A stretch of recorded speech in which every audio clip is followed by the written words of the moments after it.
Hello అండి, నేను మీ Indira. Welcome to Sri Srinivasa nursery gardens, Visakhapatnam. నేను మీకు ఇప్పుడు పారిజాతం మొక్క గురించి చెప్తున్నానండి. ఇది చాలా పవిత్రమైన ఒక దేవతా వృక్షం అండి. ఇది హైబ్రిడ్ పారిజాతం. దేశవాళీ పారిజాతం అయితే చాలా పెద్ద వృక్షంలాగా అయిపోతుందండి. కానీ ఇది అలా కాకుండా కుండీలో పెంచుకోవడానికి అనుకూలంగా ఉంటుంది. అందుకే దీన్ని మినీ పారిజాతం అని కూడా అంటారండి.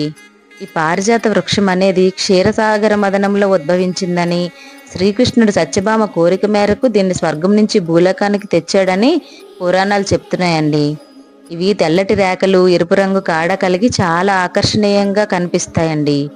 ఈ పువ్వులు రాత్రిపూట మాత్రమే విచ్చుకొని తెల్లవారేసరికి నేలపై రాలిపోతాయి. ఈ పూల పరిమళం చాలా దూరం వరకు వ్యాపిస్తుందండి. అందుకే దీన్ని క్వీన్ ఆఫ్ ద నైట్ అని కూడా అంటారు. ఈ పూలనైతే మిగిలిన పూలలాగా చెట్టు నుంచి కోయరు తెలుసా. నేలపై రాలిన పూలనే ఏరి పూజకు ఉపయోగిస్తారు. ఇదే ఈ వృక్షానికి ఉన్న ప్రత్యేకమైన వరం. ఇది ఎలాంటి క్లైమేట్నైనా సరే తట్టుకొని పెరుగుతుందండి.